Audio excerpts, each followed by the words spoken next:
Bien, pues vamos a dar inicio continuando con lo que veíamos hace 8 días, nada más sintetizando para recapitular lo de hace 8 días. Les mencionaba que la historia humana se puede remontar 8,000, 9,000, 10,000 años antes de Cristo, pero para efectos de la historia que estamos rastreando, la historia de Israel, nosotros ponemos de por medio, como en el curso anterior, el llamado de Abraham, y la historia la pone hacia el año 1900 antes de Cristo. Entonces, más o menos ubicándonos en ese margen de tiempo, el pueblo de Israel no fue ajeno a todos los pueblos o civilizaciones que ya había en su momento histórico. Vamos a rastrear en torno a las instituciones del pueblo de Israel, vamos a rastrear desde dentro las costumbres, la manera de vivir, así a modo general. Y decíamos, el pueblo de Israel se nos dice, se conformó en base a 12 tribus. Pues bien, las tribus fuera del pueblo de Israel, las tribus, cuando el pueblo de Israel comienza sus inicios en los tiempos de Abraham, la tribu ya está consolidada. Y es lo que veíamos hace 8 días. Características de la tribu fuera del pueblo de Israel. Se constituye por la sangre. La tribu se constituye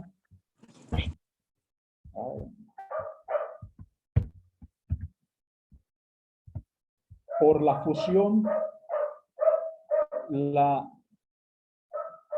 La fusión son pequeños clanes, pequeñas familias que se unen a familias mayores, más fuertes, los débiles a los más fuertes,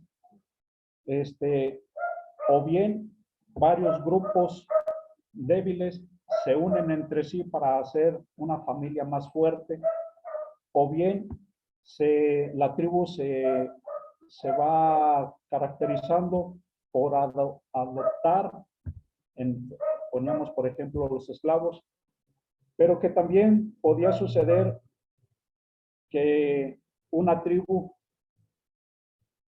pueda ir desapareciendo, disminuyendo para desaparecer.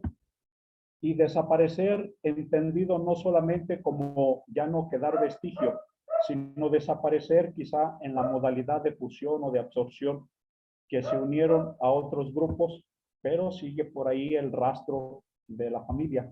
Pues bien, en orden a cómo se constituyó la tribu, otra característica de la tribu que mencionábamos era la hospitalidad. La hospitalidad es necesario cuando se vive en el desierto. Y por ello, entre las tribus, la hospitalidad llega a ser considerada como una virtud, es algo muy estimado, al grado de que se puede rivalizar por ello. ¿Quién recibe al huésped? ¿Quién ofrece la hospitalidad? El jefe de la tribu. En la hospitalidad, ¿qué características hay? Se te brinda por 3 días. Cuando tengas que marchar, se te da otros 3 días de protección. ¿De parte de quién? Del jefe de la tribu que te recibe. En un radio de 150 kilómetros. La imagen de este sentido de hospitalidad en una tribu lo podemos ver en el Salmo 23. El Señor es mi pastor, nada me falta. Y seguramente ya de ahí ubicarían este salmo.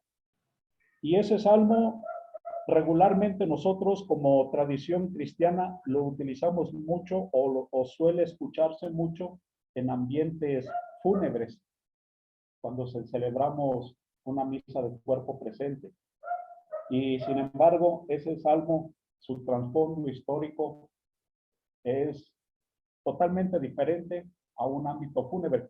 Tendrá por ahí una vértebra así, o más que una vértebra, un hilo así muy delgado de unión con el tema. Pero bueno, en orden a la hospitalidad, también encontramos el asilo. El asilo se entiende para un fugitivo. Asilo se entiende para alguien que está totalmente a la deriva, que ya no tiene sentido de pertenencia. Si hubo un grupo al cual perteneció, ahora ya no pertenece. Y el asilo, puesto que es una vida de desierto, son grupos que constantemente se están moviendo, son nómadas. En la vida del desierto, inconcebible que un individuo esté aislado, es decir, que no tenga tribu. ¿Y por qué no tiene tribu? Por algún motivo grave. Bien, porque se le expulsa de la tribu, de la familia, y tiene la necesidad de buscar protección en otra tribu. Quien lo va a tomar bajo su protección, quien lo va a defender, y si es el caso, practicar en su favor la venganza de la sangre, decíamos que es el jefe de la tribu. La hospitalidad, o más bien el asilo, va de la mano con la hospitalidad. Y una tercera característica de las tribus fuera del pueblo de Israel es lo que se llama la venganza de sangre. El pertenecer a una tribu, y máxime por el vínculo de sangre, crea una total solidaridad entre todos los miembros de la tribu, pero por el de sangre es el más entendible. El honor y el deshonor de cada miembro de la tribu va a repercutir en todo el grupo. Así, por ejemplo, una maldición se va a extender a todos los miembros, como encontramos una referencia ya en el pueblo de Israel, en el libro de Éxodo, capítulo 20, versículo 5, y en el segundo libro de Samuel, capítulo 21, versículo 1. Pero también respecto a este aspecto de la venganza de sangre, la va a asumir el jefe de familia, que va a ser llamado con esa expresión, Goel. Posiblemente en sus Biblias, sobre todo quienes tengan en su mano alguna Biblia de Jerusalén, es posible que entre sus traducciones, por ahí entre Génesis, Éxodo, Números, Levítico, encuentren esa expresión Goel. Goel es el jefe de la familia, el principal de una tribu. Bien, ¿qué características o qué otra característica encontramos en torno a este aspecto de la venganza de sangre? Cuando es al interior de la tribu, solamente suficiente con castigar o expulsar de la misma al culpable, cuando es al interior de la tribu. Pero cuando es al exterior de la tribu, sí se hace efectiva la venganza de sangre. La sangre de un pariente se debe vengar mediante la muerte del que la ha derramado, como encontramos en el pueblo de Israel, en ese pasaje de Génesis 4, capítulo 4, versículos del 13 al 24. Para evitar una reacción en cadena, una serie de asesinatos por vengar la sangre, se procuraba una compensación que la familia de la víctima aceptaba espontáneamente o a la fuerza. No se pone el acento en la compensación cuanto en el frenar la violencia. Les digo, la composición de la tribu, el sentido de hospitalidad y el sentido de venganza de sangre en una tribu es lo que se ve en los pueblos o las tribus con las cuales el naciente pueblo de Israel con Abraham va a ir encontrando a su paso. Ahora, viendo eso como el contexto de lo que vamos a ver en el pueblo de Israel, les decía que este curso lo titularía Instituciones del Antiguo Testamento. ¿Cuáles instituciones? 4, a través de las cuales, como formas de vida, podemos entender la vida de un pueblo. La institución de familia, la institución civil, la institución militar y la institución religiosa. Les decía la vez pasada que teníamos 10 u 11 sesiones a partir de hoy. Es algo extenso el abordar esta temática de las instituciones del Antiguo Testamento, y aun cuando las vean así presentadas, Posiblemente haría un cambio en el orden a presentárselos. Sería instituciones familiares, instituciones civiles. Sobre todo me importa demasiado poder ver lo más posible instituciones religiosas, puesto que es la historia del pueblo de Israel, es al pueblo ante el cual nuestro Dios se manifiesta. Entonces, tengo mucho interés en que lleguemos a la institución religiosa en tercer orden y no hasta el último, cuando nos quede quizá poco tiempo y no alcancemos a ver mucho de ello.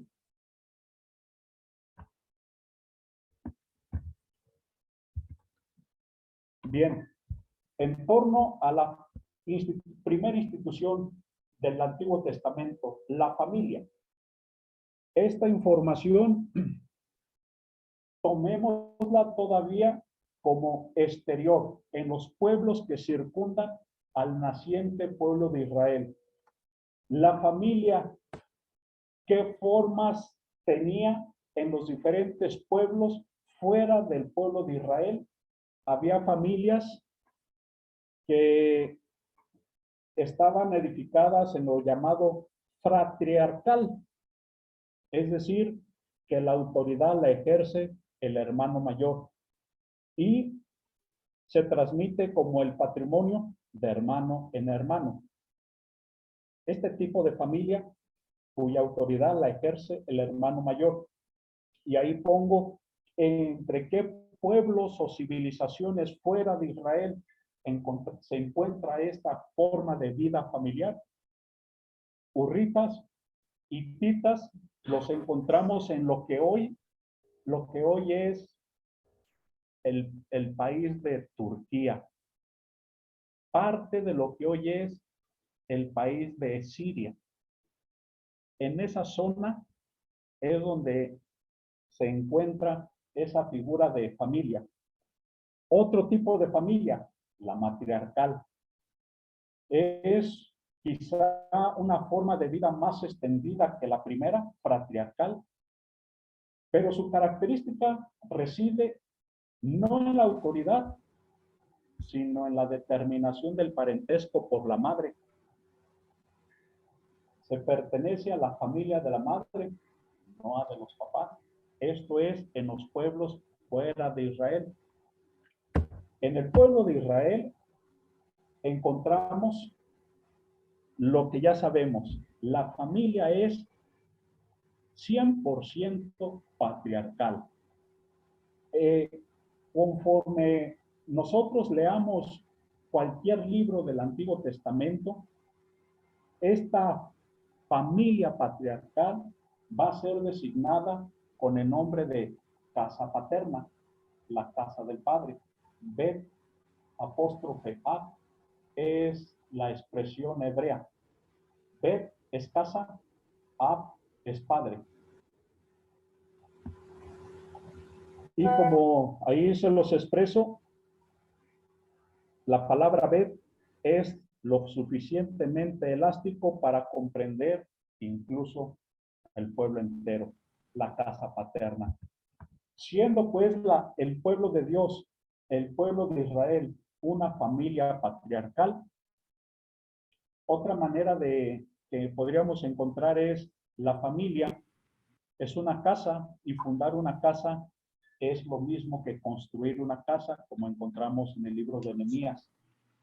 ¿Cómo está compuesta la familia patriarcal en el pueblo de Israel? Por ahí decíamos, el pueblo de Israel no va a ser ajeno a las costumbres de los pueblos que va a ir pasando, entre los cuales va a ir conviviendo. Y encontramos, obvio, la familia patriarcal, su composición está en ser una comunidad de sangre, padre, madre e hijos. Y por una comunidad de habitación, los hijos casados, viviendo con sus esposas, con sus hijos, y como veíamos, por ahí puse esa referencia a la diapositiva 15. ¿Qué nos dice la diapositiva 15? La familia patriarcal estará compuesta por aquellos que adoptan, sean extranjeros que están pidiendo asilo, sean los esclavos. Entonces, imaginemos la familia patriarcal, cómo está constituida, cómo está compuesta. Es muy elástica. Imaginemos, no sé, los terrenos regularmente, imaginemos en una manzana, así algo hipotético, una cuadra en nuestra ciudad. Toda esa cuadra es de una sola familia y todos los que forman parte de esa familia, bien por la sangre o bien por la habitación, todos viven en ese espacio. Esa es la tribu de Israel. A la familia, bueno, y aquí teníamos, pertenecen también los extranjeros, las viudas, los huérfanos, los apátridas. Una apátrida es una persona que legalmente no tiene existencia. No tiene una familia de identidad, o en este caso una tribu. Hoy diríamos, es alguien que civilmente no está registrado. Ahí está, es alguien en concreto, pero civilmente no tiene reconocimiento, no está registrado. Para el Estado, la persona no existe. Ese es un apátrida. Y todos viven bajo la protección del jefe de familia, que decíamos, el jefe de familia se le dará también el nombre de ser un goel. Vamos a ver más adelante qué es un goel.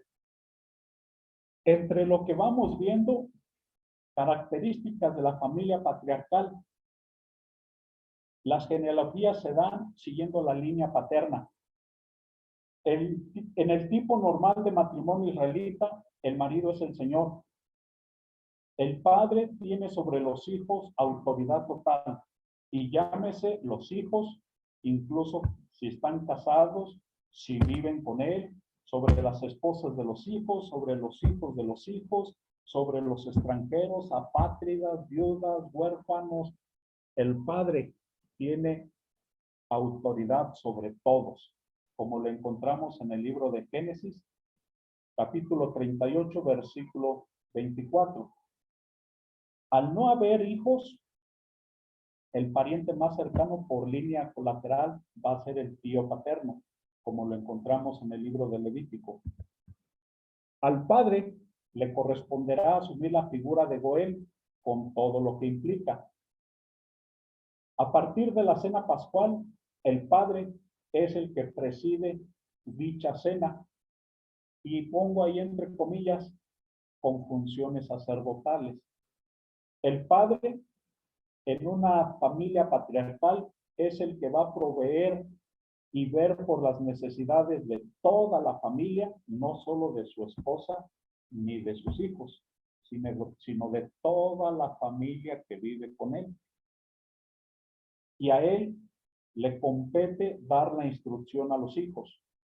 Los hijos tienen obligaciones específicas: respetar y obedecer al padre, escuchar sus enseñanzas, ver por su padre en la vejez, darle sepultura y honrarlo como su antepasado.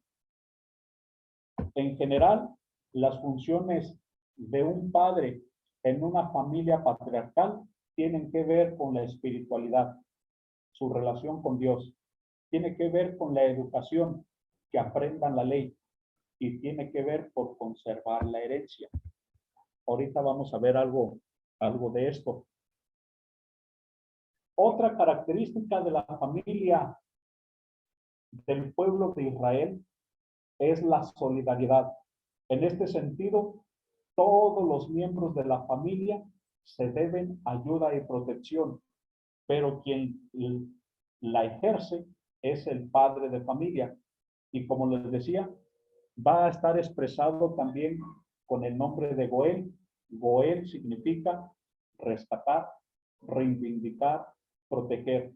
Por lo tanto, un Goel es un redentor, es un defensor, es un protector de los derechos del individuo y del pueblo, como lo tenemos expresado en el libro de Levítico, capítulo 25, versículo 25 y versículo 47 al 49. Esta función de Goel se ejerce siguiendo cierto orden de parentesco y porque importa sobremanera evitar la enajenación de los bienes de familia. Es lo que me mencionaba aquí. La función del padre es conservar la herencia. Es algo que les va a dar identidad, es algo que les va a dar fuerza, pues no se diga riqueza. Por eso, función de un padre que se presenta como un Goel, redentor, defensor y protector, es evitar que los bienes de la familia se pierdan.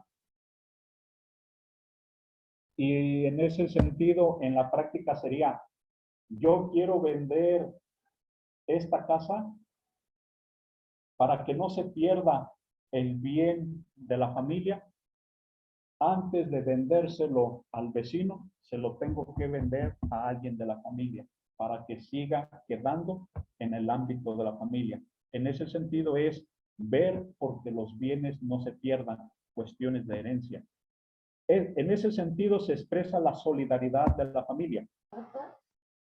Y algo de lo que ya veíamos, esto de la solidaridad tiene que ver con el sentido de hospitalidad que fuera de Israel viven las tribus, pero también en la familia del pueblo de Israel se ve lo que fuera en los pueblos era la venganza de sangre.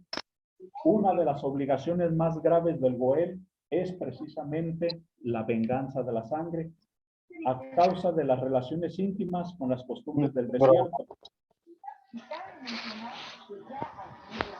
En ese sentido, en esta mención de cómo es la vida de la familia al interior en el pueblo de Israel, es una familia patriarcal y con todas estas características que son iniciativa del padre. El padre es el que tiene que ver, el padre, su función está en razón de la espiritualidad, relación con Dios, en razón de la educación, que aprendan la ley, y en relación de conservar la herencia, sentido de pertenencia. La solidaridad que se vive al interior de la familia y la cuestión de vengar la sangre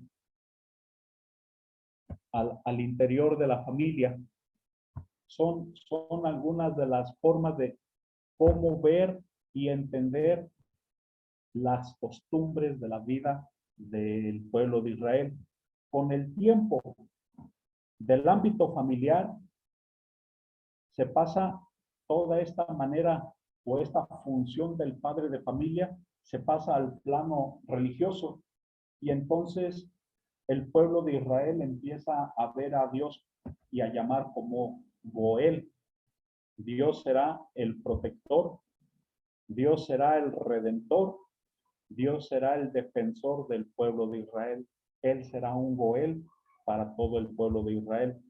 Y vamos, no me quise detener un tanto en los pasajes que por ahí marcaba, haciendo una referencia a la costumbre de la familia en el pueblo de Israel, pero les pido, vamos a ver lo que es la historia de Noemí y su nuera Ruth, para entender un poco la función del padre de familia o el padre de familia visto como un Goel. Entonces,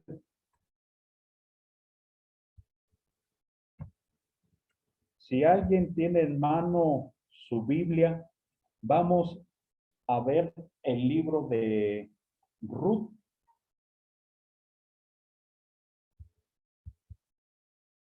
Alguien que lo tenga en mano,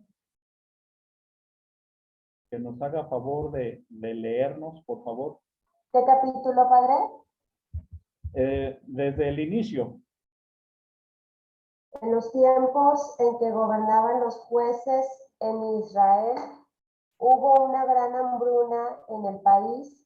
Debido a eso, un hombre de Belén de Judá se trasladó a los campos de Moab con su mujer y sus 2 hijos. El hombre se llamaba Elimelech, su esposa Noemí y sus hijos Mahalón y Dilión. Al poco tiempo falleció Elimelech y Noemí quedó sola con sus 2 hijos. Ambos tomaron por esposas a mujeres moabitas. Una se llamaba Orfa y la otra Ruth. Al cabo de 10 años, murieron también los 2 hombres y Noemí quedó desamparada, sin esposo y sin hijos. Entonces decidió salir de Moab en compañía de sus nueras, pues había oído decir que Yahvé se había acordado de su pueblo y les había dado de comer. Cuando estaban en camino de regreso a Judá, Noemí dijo a sus nueras: creo que es mejor que ustedes se vayan a sus casas, que el Señor les recompense todo lo bueno que han hecho con mis hijos y conmigo y les permita que encuentren cada uno un esposo con quien puedan vivir en paz. Y enseguida les dio un abrazo, pero ellas llorando le respondieron: no nos iremos, sino que seguiremos contigo. ¿Hasta cuál leo? Sígale, sígale. Les digo, vuelvan a sus casas, insistió Noemí. Pues, ¿qué sacan con venir conmigo? Ya no puedo tener hijos para que sean sus maridos. Les repito, regresen a sus hogares, pues yo soy ya vieja para casarme de nuevo. Y aunque tuviera la remota esperanza de casarme esta misma noche y de tener hijos, ¿serían ustedes capaces de esperar a que se hicieran mayores? ¿Dejarían por eso de casarse?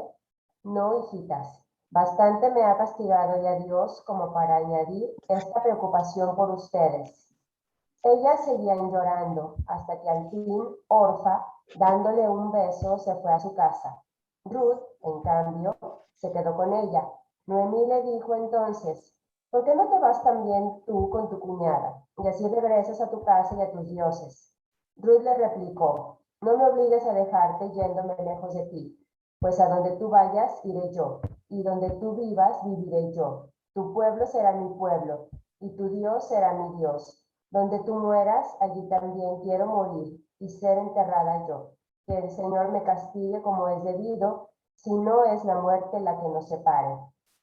Viendo Noemí que Ruth se mantenía firme en su decisión, no quiso insistirle más, y continuando el camino, llegaron las 2 a Belén.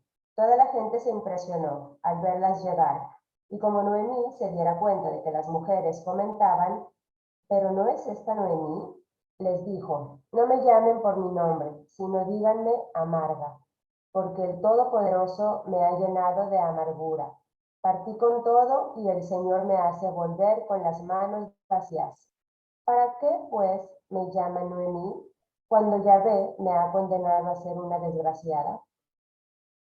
Fue como Noemí, acompañada de Ruth, era moabita, de Moab, y justo cuando llegaron a Belén estaba comenzando la cosecha de la cebada. Bien, entonces con ese contexto, le pido, señora Tracy, si sigue en el capítulo 2, versículo 1, por favor. Sí.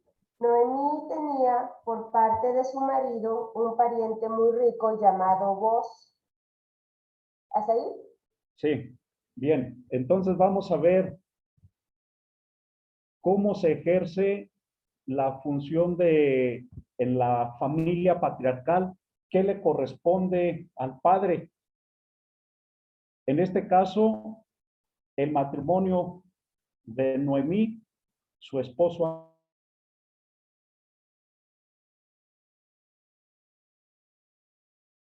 ¿Qué procede? Alguien que nos lea el libro de Levítico, capítulo 25, versículo 47 al 49.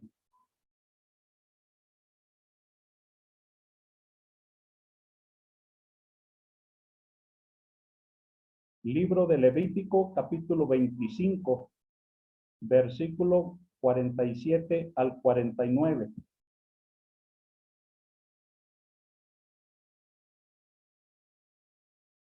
¿Alguien que lo tenga por ahí en mano? Lo leo, padre. Sí, le escuchamos. Dice, supongamos que el forastero o huésped que mora contigo adquiere bienes y que un hermano tuyo se empobrece en asuntos que tiene con él y tiene que venderse al forastero que mora contigo o a algún descendiente de ese forastero. Después de haberse vendido, le quedará el derecho al rescate.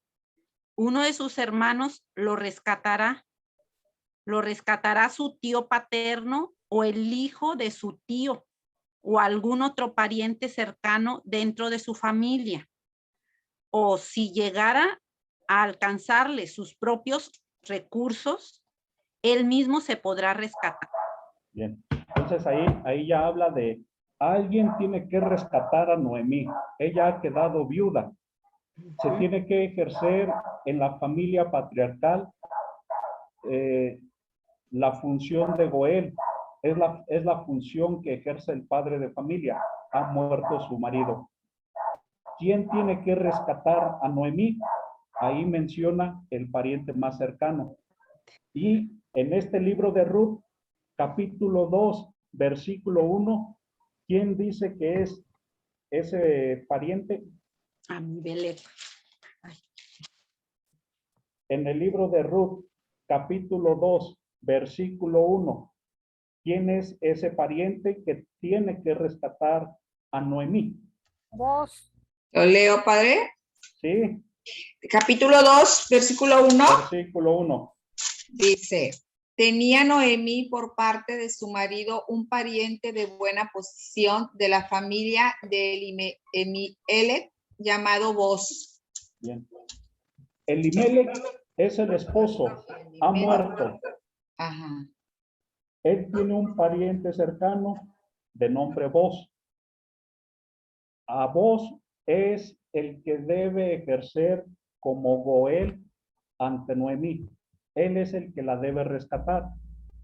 Bien, vamos ahora a leer del mismo libro de Ruth, en el capítulo 2, versículo 20.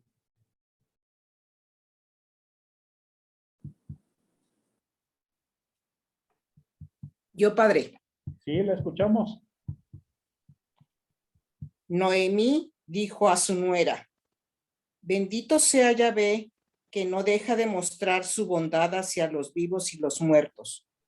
Le dijo Noemí, ese hombre es nuestro pariente. Es uno de los que tienen derecho de rescate sobre nosotros.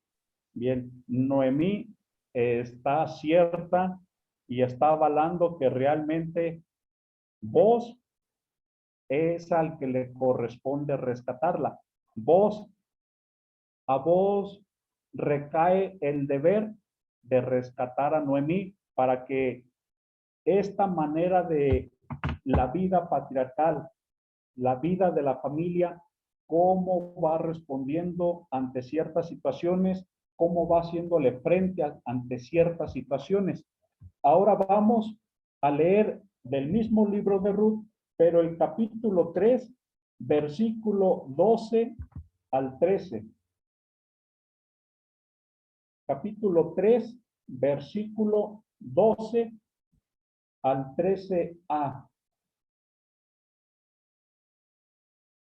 ¿Alguien lo tiene?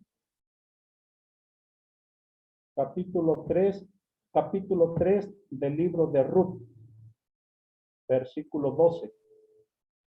Lo leo, padre. ¿Sí? ¿Le escuchamos? Ahora bien, es verdad que tengo derecho de rescate, pero hay un pariente más cercano que yo que tiene este derecho.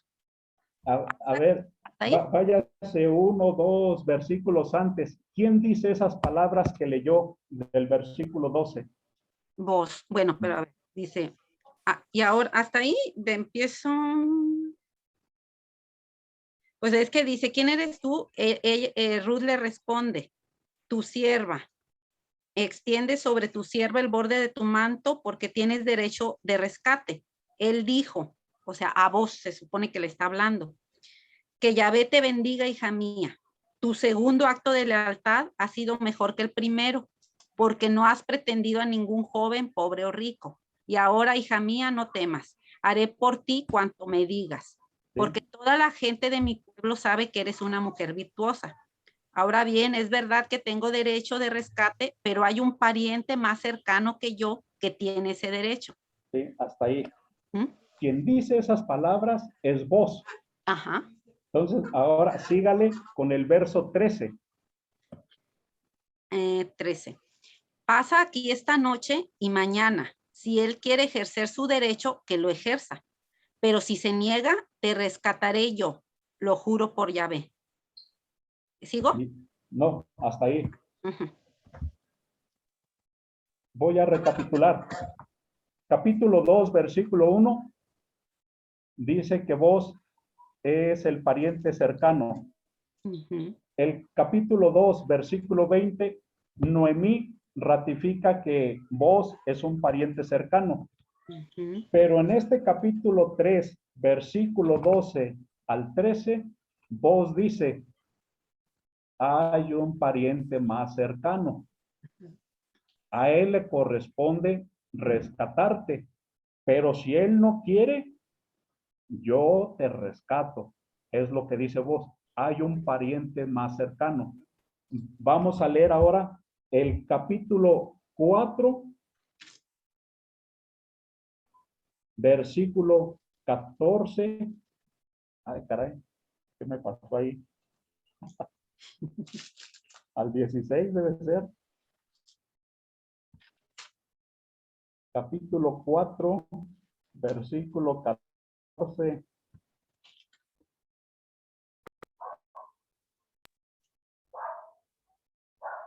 Pero de Ruth, padre, o de Esther. No, del libro de Ruth.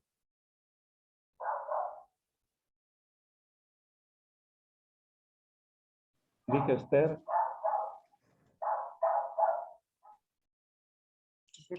Padre, ¿es del 14 al 16? Sí, a ver, espérenme.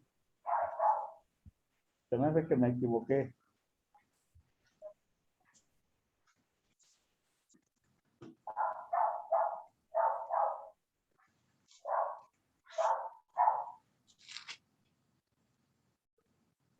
A ver, vamos a leer desde el versículo 1.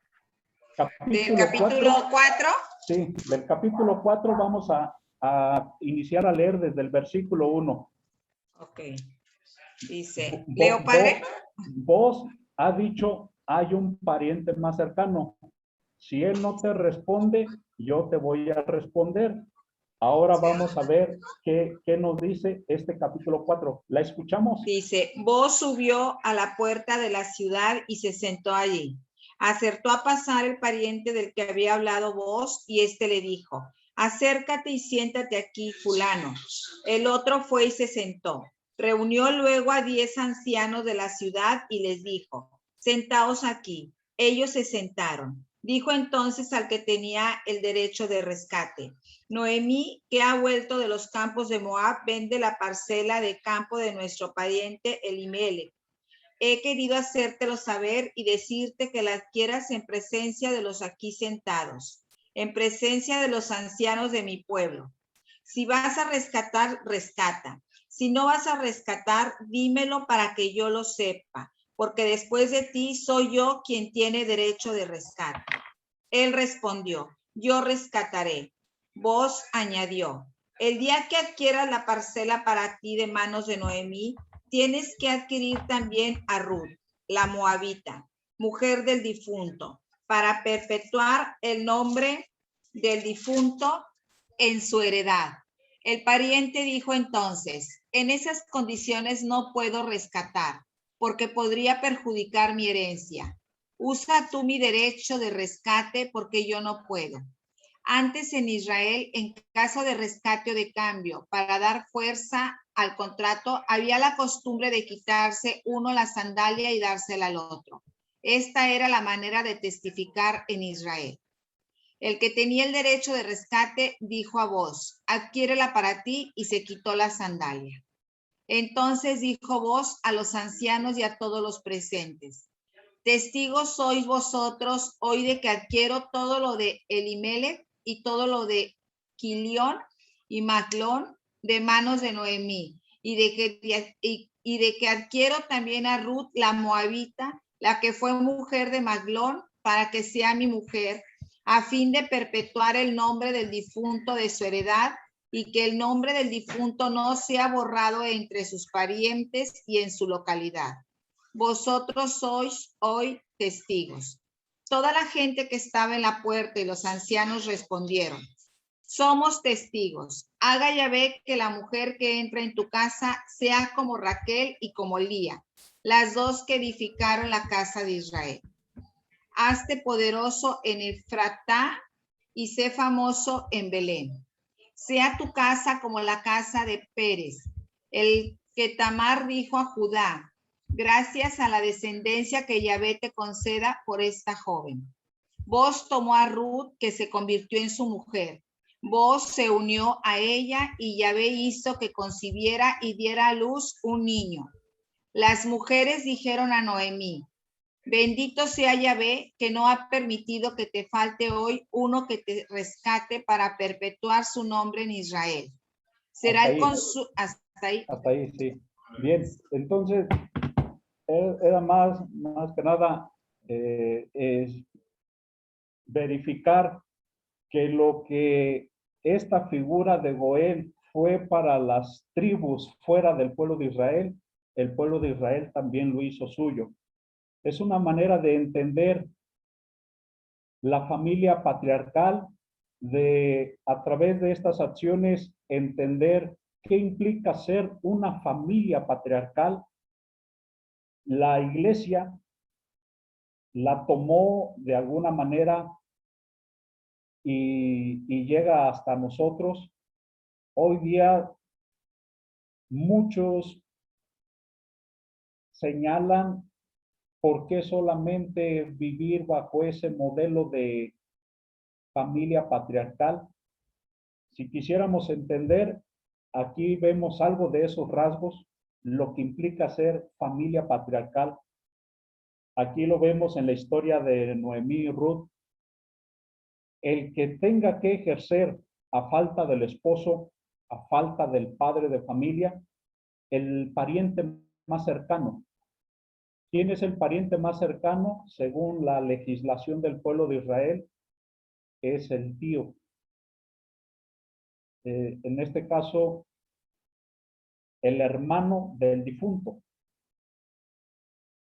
Si él tiene la libertad de no rescatar, de no querer asumir lo que implica ser el padre de una familia, porque ya vimos la familia en el pueblo de Israel no es nada más la esposa y los hijos, son los hijos casados con su esposa, los hijos de los hijos, son los extranjeros, son los apátridas, son los esclavos. La familia es muy extensa porque es una familia de sangre y de cohabitación. Eso es una familia patriarcal. Dice en esta historia de Noemí, al que realmente le correspondía: yo no quiero ejercer, yo le puedo comprar la parcela, pero eso de casarme yo con Ruth, no. ¿Por qué? Porque casarse con Ruth, teniendo ella una familia, toda su herencia tendría que llegarle también, o parte de la herencia tendría que llegarle a Ruth y a los hijos que pudiera tener con ella. Entonces dijo: no, yo no. ¿Y quién es el siguiente pariente al que le corresponde? Vos. Y ahí va marcando, va continuando la historia de esta familia, de esta tribu. Entonces es entender lo que quiero remarcar para efectos de hoy día, que ustedes escuchen con señalamiento, con detrimento, la familia patriarcal. La familia patriarcal hoy para nosotros ya nada más la entendemos papá, mamá e hijos. Ya distó mucho de lo que es en el pueblo de Israel la familia patriarcal bíblica, ya distó mucho. Ya las funciones ya no se ejercen como tal. Decir, tú como padre de familia, híjole, los sobrinos de uno y de otro hermano ya salieron mal de sus familias, te corresponde a ti rescatarlas. Híjole, ya falleció tu hermano, tienes que rescatar a la familia de tu hermano. Eso ya no se ve hoy. Antes, al contrario, pareciera en la familia patriarcal de hoy día, esta figura del Goel, ser protector, ser defensor, ser redentor, que rescatas a la familia, híjole, es mucho peso.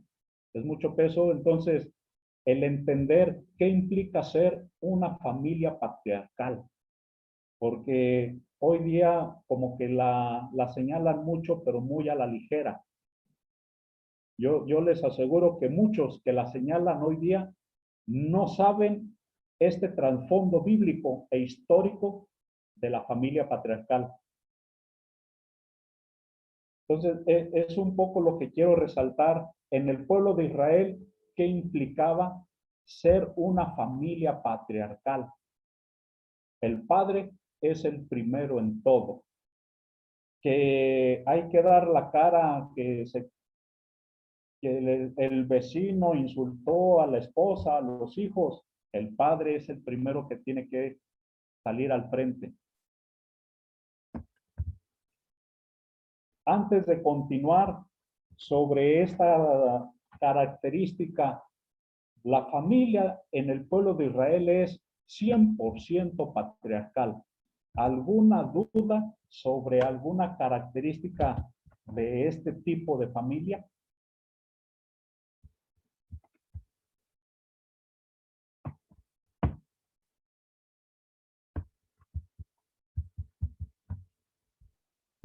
No, gracias. ¿No?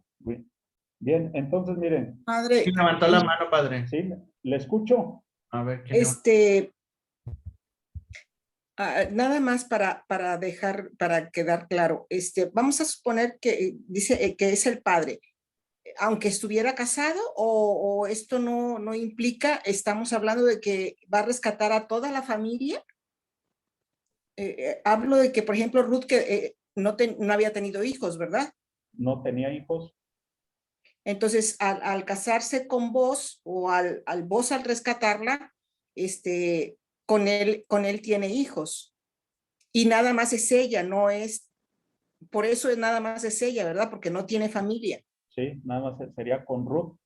Y el pariente cercano que no la quiso rescatar fue precisamente por la herencia. Porque si se casaba con Ruth, era probable que pudiera tener hijos. Y entonces la herencia tendría que llegarle también a ellos.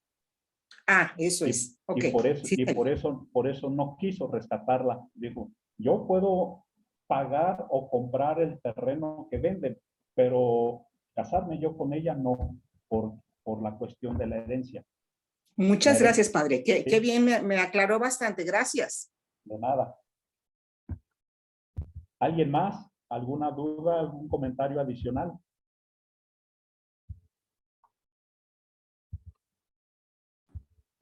Pues nada más entonces el patriarcado, como usted dice, a veces desconocemos, era bastante protector. Sí, sobre todo esas funciones. A la familia había que brindarle la ayuda a todos, porque la familia era amplia. No nada más era papá, mamá e hijos. La familia era amplia.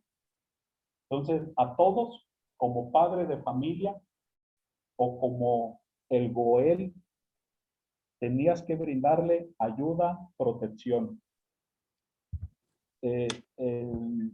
Tenías que brindarle todo lo que implica espiritualidad, la relación con Dios. todo lo que es la educación, que conozca la ley, las normas sociales y conservar la herencia. Ok. Entonces, son así como que los alcances de qué implica ser una familia patriarcal. ¿Por qué no ser, como la mencionaba por ahí, de otras tribus fuera del pueblo de Israel?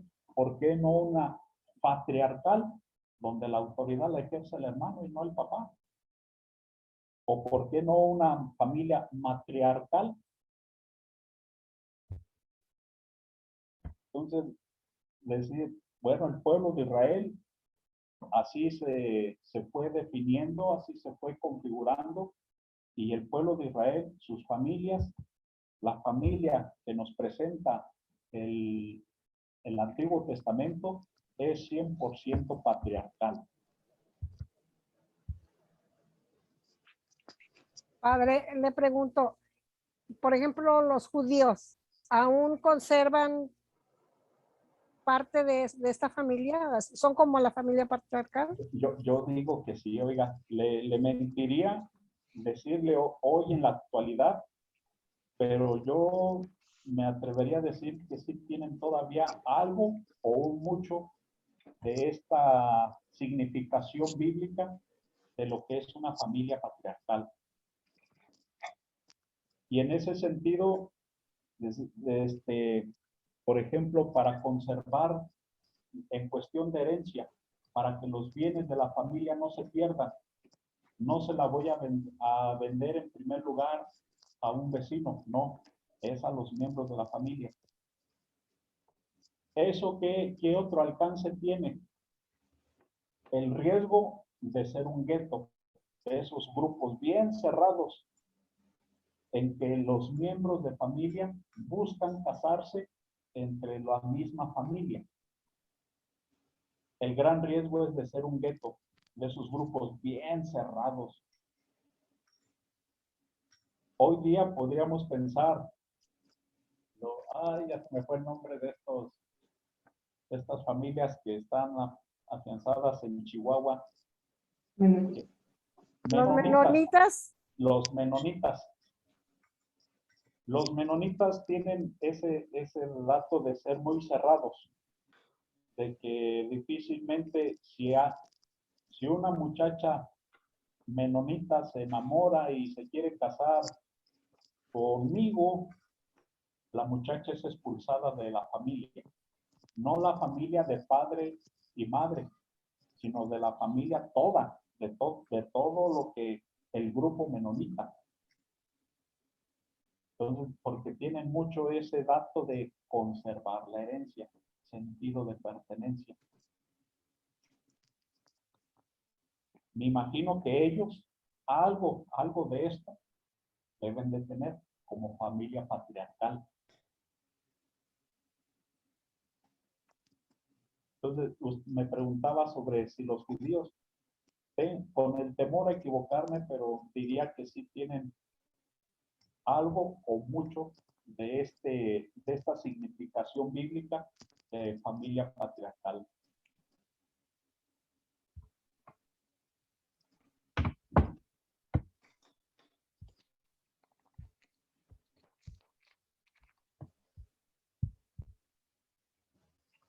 ¿Alguien más?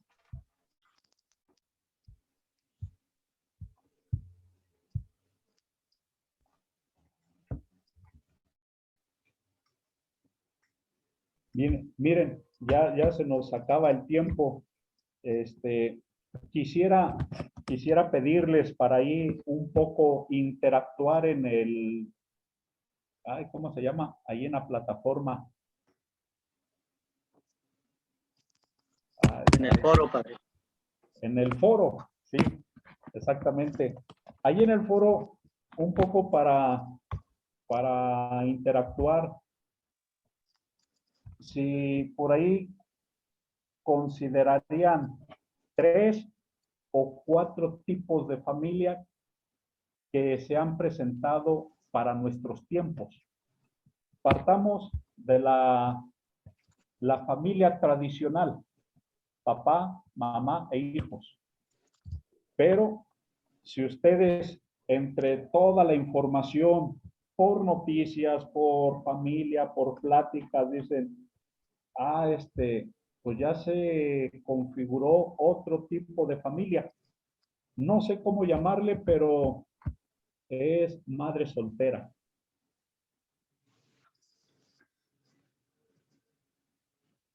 Entonces, y poner 3 o 4 tipos de familia y poner la característica.